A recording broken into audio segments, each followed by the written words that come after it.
is Dr. G.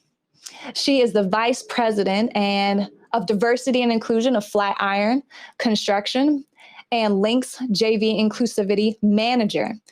Dr. Brasfield, commonly known as Dr. G, serves as the Senior Supplier Diversity and Community Inclusion Officer for Flatiron Construction as the Vice President of Diversity and Inclusion, and also serves as the Inclusion Manager for Links JV on the Los Angeles World Airports Automatic People Mover APM project. She assists the Southwest District Manager and the Division Manager in meeting contractual requirements on current projects and upcoming projects pursuits that engage women, diverse businesses, local workforce, and youth management. She's a true advocate, leader, and change agent within construction who is passionate about inclusion of others within construction and construction-related trades. So without further ado, we're going to bring Dr. G on. Hi, Dr. G. Hey, good morning. Good morning. How are you? Oh, I am good. How are you doing? I am adjusting, but I'm so thankful that you invited me to participate in today's conversation, and I appreciate all the work that you're doing out there just to make sure that more and more people are informed and educated about so many different facets that can improve their own self. So I'm adjusting because it's still all too new, and every day I'm learning something new about myself and this whole personal journey in the new. Yeah. Yeah, I love your artwork there that says take chances. You know, Reminder. I think we're all in this world of having to navigate through uncertainty right Yeah. now, and we have to take chances. We have to almost deliberately choose to fail. So I love that artwork because we just got to work through these blunders. Got to figure it out. Inspire, right? Inspired too. Yep. Yep. All right. So with that, thanks for sharing a little bit about who you are and that you're adjusting. We touched base a little bit earlier today, and we talked about maybe some of us need a little bit of a vacation because it's crazy. But before we get into your personal journey here, and some of the things that you might be digging into to improve, your life, as it relates to connecting with diverse groups, we're going to jump right into this question: how do we create empathy in a distant society? I think that conversation is always evolving, right? Because now you have to deal with not only the distant society, but each personality and each learning style. So for me, what's helpful for me is that education, starting with understanding and putting myself in someone else's position. For example, I was talking to one of my fellow colleagues, and I was like, I have this to do. And I was like, I lean on my family for support to help me be that mom role and balancing everything that I have to do. And so she asked me to stop, press pause, and think what it's like to be my mom and having to juggle the day to day with the making sure my son supported, making sure he's in his class, learning what he needs to learn, and also balancing my father. So for me, it was just that education, like, wow, you're right. Because we don't take time enough to think about how the other person's impacted and all that they're balancing, all that they have going on. And so these kind of conversations where you're able to step back, reflect, and then be able to really assess and help the other person, I think that's how we grow together as a group. Yeah, there's a interesting approach to how you talk about introspection for yourself first. Mm-hmm. And you really have to know deeply and almost put yourself in the other person's shoes before you can educate. You're talking about your family dynamic. How does this work in work for you? How do you help facilitate those kind of discussions at work? Wow. That same conversation, the listening and the learning, right? Especially when it comes to more of these diversity and inclusion and belonging type of conversations, is really starting with the foundation of, okay, let's figure out how we can do listening.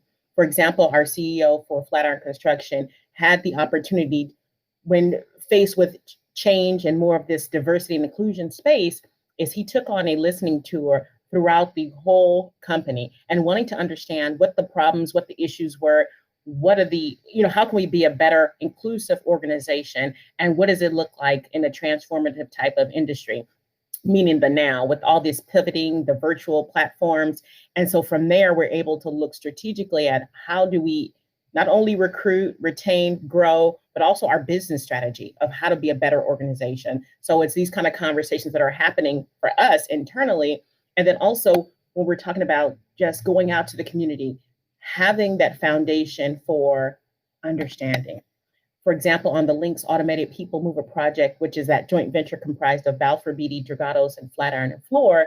And so as we have the inclusivity efforts under this particular joint venture team, we're listening to the workforce, hearing about how there's a need in the local community for more resources, for more training, for more engagement on this particular project. We're partnering. So it's that conversation that creates the foundation for understanding, the empathy, and also those resources that we're able to filter back in the project. And we have an amazing job coordinator on this particular project that we have a chance to work with to make sure that we are at the forefront of change. And her name is Pam Penn with PDA Consulting. She's amazing. And she's a great expert and a resource, but it's that empathy, because I don't claim to know everything, but what I do claim to do is know or find those resources that are out there that can help me connect and educate myself of how being a better resource in the space of D&I. Yeah. Do you have specific resources that you lean on particularly? Absolutely. Absolutely. Not only my team. So I have an amazing team for the Links Automated Joint Venture project, but also the resources in the community benefits programs that are out there, those resources that are able to provide various workforce initiative, supportive services, or even small business resources. And even our new pipeline that we've taken on is youth engagement, because we identify that there's a huge pipeline of people that are retiring in the near future. But what does it look like as far as engaging more young adults and seeing, right, what they can become? Because a lot of us don't know what we don't know. So how do we make sure that we are engaging more, like Compton Unified, Inglewood Unified, various school districts that are heavily saturated with more minority populations, making sure they're engaged in construction earlier on so that they can see in order to become. Yeah, and you know what? That's what we talked about when you and I happened to have been on the Construction Progress Coalition panel. I think it's a little over a month ago. So shout out to Nathan and the Construction Progress Coalition. I think Sasha Reed has also participated in pursuing this conversation on behalf of CPC. And I think it, to your point, showing up and being yourself and allowing people to see the diversity in the work population, so that there is encouragement for students, for people of color to just see themselves in an opportunity.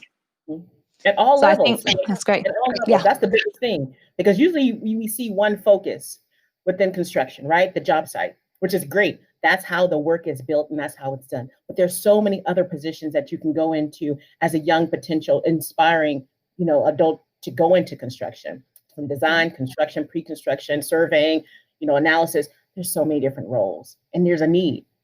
Yes, that's excellent. And I think I really like the part about just being there, being close to the individuals who you want to influence. That's the part that I've been hearing is really beneficial for people to do, being proximate. And it's difficult to do that in this distant society.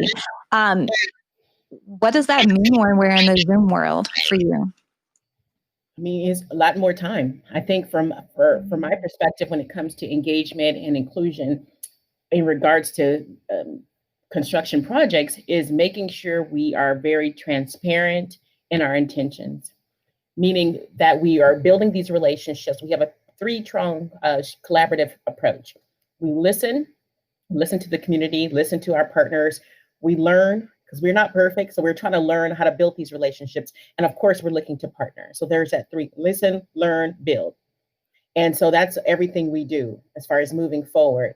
And And then also just really being the authentic self, right? Yeah. Because my passion is to make sure that I have maximum inclusion on this particular project. And I have the platform and the supportive assistant from my organization, such as Flatiron, to make sure that we're maximizing, making sure we're out there at the forefront of how do we engage more diverse certified firms or diverse workforce in our projects. So I have that support from our executive team. So it's a great opportunity, especially for the now. Here we are at this point where there's not only, the industry is changing, but it's a requirement to change. Yeah. Yeah, that's awesome. All right. So I promised I would ask you about how you're doing that personally. So, and you touched on it a little bit, but please just share, like, what do you do in your daily life? What do you do to collaborate? I mean, or to recalibrate here so that you can show up fully, within your personal relationships and just coming to work?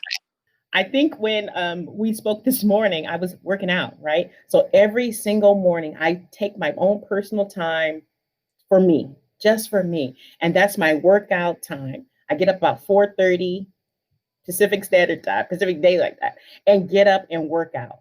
So from 4:30 to about probably 6 o'clock is my time just to focus on the workouts, and it's just amazing transformation. And then if I have time, I might get a jog in, depends on, but I like to lift the weights, do the cardio, and just clear my mind. And practice breathing, just sitting there and thinking about nothing, just really focusing on the breathing and the intent. That's so good. Thanks for that nugget. Oh my goodness. So I think we're at our 10 minutes and I'm looking for our next guest here. It may take a little bit for her to chime in, but thank you so much, Dr. G. We appreciate all of the value that you're doing at Flatiron, that you're doing on the project, your intentionality, how you show up. Thanks so much for joining us today. Thank you.